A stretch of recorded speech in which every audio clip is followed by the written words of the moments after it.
Hello students, स्वागत है आप सभी का एक बार फिर से कक्षा 10 की गणित की प्रश्नावली 2.2 में। इसका फर्स्ट क्वेश्चन हम कर रहे थे और इसका पहला भाग हम कर चुके हैं।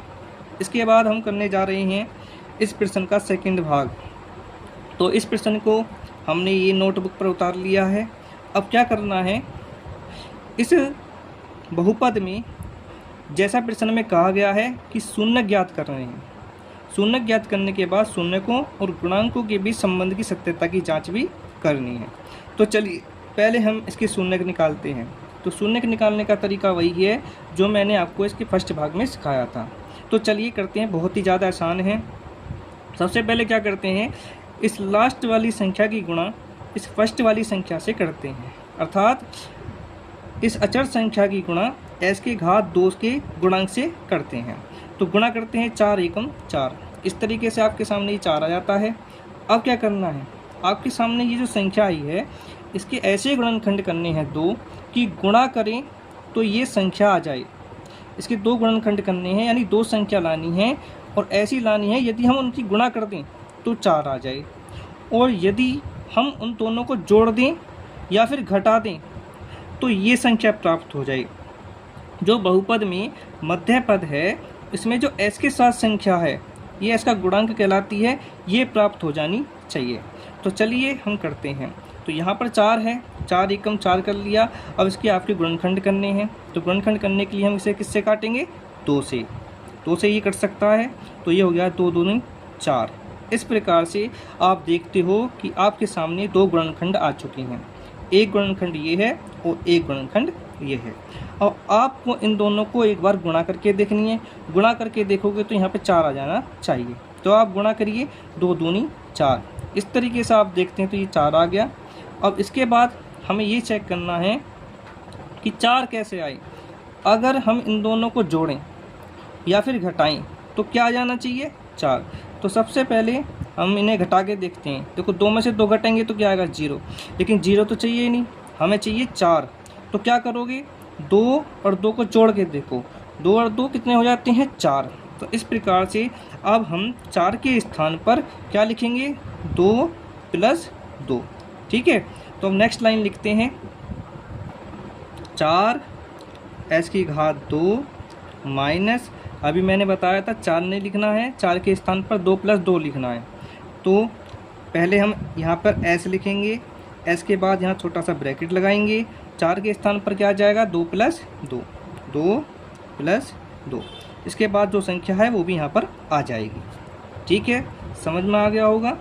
अब आगे क्या करना है, आपके सामने देखिए ये एक ब्रैकेट आ गया है, इस ब्रैकेट को ओपन करना है। तो चलिए करते हैं, 4s की पावर 2। इस ब्रैकेट को ओपन करने के लिए यहाँ देखिए माइनस का चिन्ह लगा है। तो ब्रैकेट के बाहर यदि माइनस का चिन्ह है तो अंदर के चिन्ह क्या होते हैं, वो चेंज हो जाते हैं। जब हम ब्रैकेट को ओपन करते हैं तो अंदर जो भी संख्या होंगी उन सभी के चिन्ह चेंज हो जाएंगे। तो यहाँ पर जो 2 है प्लस का है, तो इसका जो चिन्ह चेंज होकर के कैसा हो जाएगा, माइनस का। तो अब 2 की s से गुणा हो जाएगी, ये हो जाएगा 2s। इसके बाद इसकी गुणा इससे करनी है, बाहर माइनस का चिन्ह है और यहाँ पर प्लस का है, तो इसका भी चिन्ह चेंज हो जाएगा और ये क्या हो जाएगा, माइनस। 2 की गुणा s से करेंगे तो क्या हो गया, 2s। क्लियर। और यहाँ पर +1। ठीक है। इसके बाद आप देखोगे 4 पद आपको दिखाई दे रहे होंगे। इन चारों में से शुरू के 2 में से और लास्ट के 2 में से आपको कॉमन लेना है। तो कॉमन लेने का तरीका क्या है, देखिए सबसे पहले यहाँ पर एक ब्रैकेट लगा दीजिए। इन दोनों में से आपको कॉमन लेना है। कॉमन लेने के लिए आपको पहले संख्या में से कॉमन लेना है। संख्या कॉमन कैसे लेंगे, आपको ऐसी संख्या ढूंढनी है कि 4 भी और 2 भी कट जाए। तो ऐसी कौन सी संख्या जो 4 और 2 को काट सकती है, वो है 2। तो ठीक है, इस प्रकार से हमने यहाँ 2 ले लिया। अब आप देखोगे तो दोनों पदों में s भी है। तो s की एक घात 2 है और s की घात 1 है। और मैंने बताया था जब भी चर आए तो उसकी छोटी घात आपको कॉमन लेनी होती है। तो s की घात यहाँ पर 1 छोटी है, तो इसलिए हम यहाँ पर s लेंगे कॉमन। ठीक है। अब आपको क्या करना है, कॉमन लेने के बाद इन दोनों पदों को भाग करना है। भाग करके जो भी आएगा वो आपको इस ब्रैकेट में लिखना है। तो चलिए कॉमन हमने ये लिया है, इससे इसको भी भाग करते हैं और इसको भी। तो 2 से जब 4 को भाग करेंगे तो 2 दूनी 4। और यहाँ आप देखोगे तो s की घात 2 है, s की घात 2 में से एक घात निकल चुकी है, तो कितनी रहेगी यहाँ पर, 1 रहेगी, यानी 2s। अब यहाँ पर देखिए माइनस है, माइनस लगाएंगे क्योंकि प्लस का हमने कॉमन लिया है इसलिए चेंज नहीं होगा। और अब इसको हम 2 से 2s से इस वाले पद को भाग करेंगे तो 2 से 2 कैंसिल हो जाएगा, 2 एकम 2 और s से s कैंसिल हो जाएगा तो कितना बच जाएगा, एक बार। क्लियर। इसके बाद जब हम इनमें से कॉमन लेंगे तो आपको ध्यान रखना है इसमें जो कॉमन आएगा उसके लिए आप क्या करेंगे, चिन्ह क्या कॉमन लेंगे, चिन्ह। तो आपको पहले ब्रैकेट का चिन्ह देखना है और इस लास्ट वाली संख्या का चिन्ह देखना है। यदि ये दोनों अलग अलग चिन्ह हैं तो हम यहाँ पर माइनस का कॉमन लेंगे और यदि सेम चिन्ह है तो हमें यहाँ पर कैसा कॉमन लेना होगा, प्लस का। तो आप देखोगे तो ये दोनों माइनस और प्लस के हैं, अलग अलग चिन्ह है इसलिए हम यहाँ पे माइनस का कॉमन लेना होगा।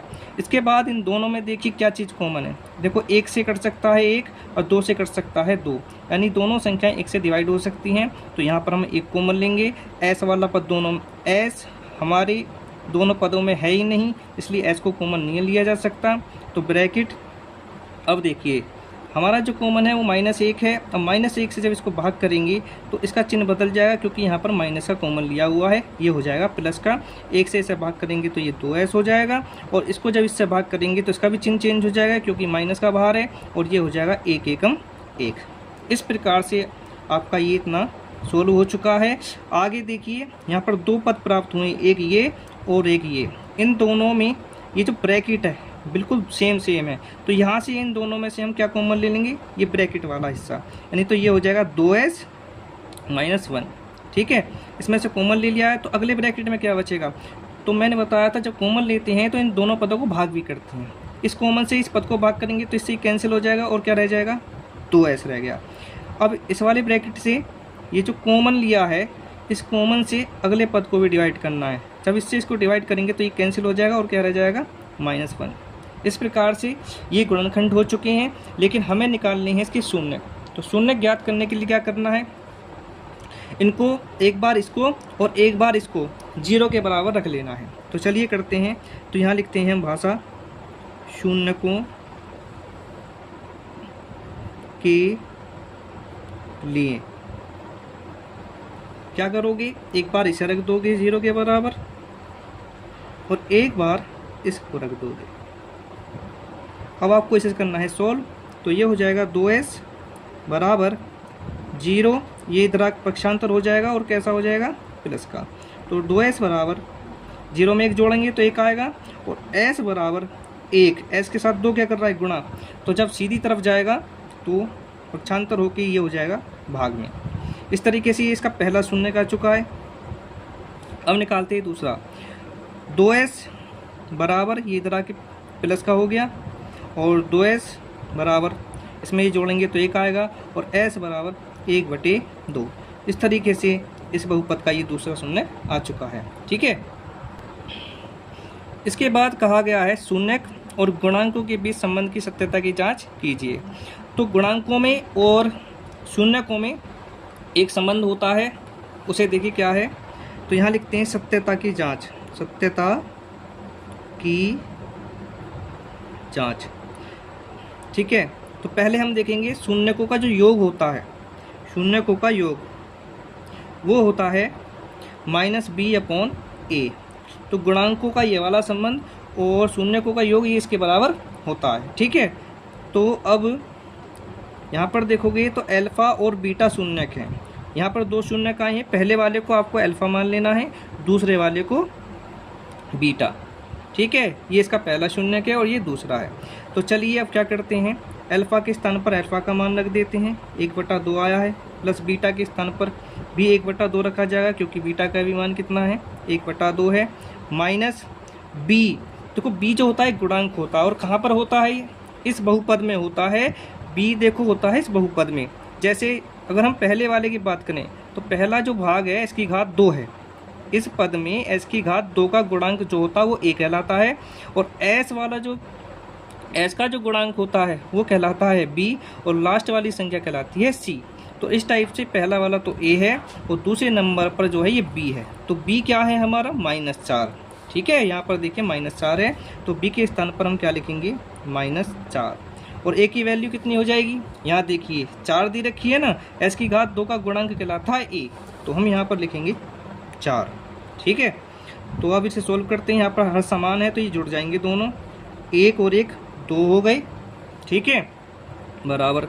बाहर माइनस का चिन्ह है तो अंदर का चिन्ह चेंज हो जाएगा, प्लस का हो जाएगा 4/4। इस तरीके से जब इसे भाग करोगे 2 एकम 2 2 एकम 2, इसका आंसर 1 आ गया। 4 एकम 4 4 एकम 4, इस तरीके से दोनों बराबर आ चुके हैं, ठीक है। पहली तो जांच हो गई है। और दूसरा नंबर हम ये देखते हैं कि अल्फ़ा और बीटा यानी दोनों शून्य का जो गुणनफल है वो किसके बराबर होता है, C/A के, ठीक है। अब तो अल्फ़ा क्या है हमारा 1/2, तो अल्फ़ा के स्थान पर अल्फ़ा का मान रख दिया, गुणा बीटा का मान क्या है 1/2 है इसका भी, ठीक है। और सी हमारा बहुपद में होता है, पहला वाला ए होता है गुणांक, दूसरे पद का गुणांक 4 जो है ये बी होता है और ये होता है सी। तो ये अचर संख्या जो होती है सी कहते हैं, तो सी के स्थान पर 1 आ जाएगा। और फर्स्ट वाला जो है 4 ये हमारा ए कहलाता है, तो ए के स्थान पर क्या आ जाएगा 4, ठीक है। अब इसे सोल्व करते हैं। तो 1 एकम 1 2 दूनी 4, इस टाइप से देखिए ये 1/4, ये दूसरी जांच भी हो चुकी है, ठीक है। तो इस प्रकार से ये इसका फाइनल आंसर है। तो अब यदि वीडियो आपको अच्छी लगी हो तो चैनल को सब्सक्राइब कर लीजिए, लाइक कर लीजिए और बेल आइकन को प्रेस कर दीजिए ताकि कोई भी वीडियो यदि मैं अपलोड करूं तो उसका नोटिफिकेशन आप तक पहुंच जाए। तो थैंक यू, नेक्स्ट वीडियो में फिर मिलते हैं।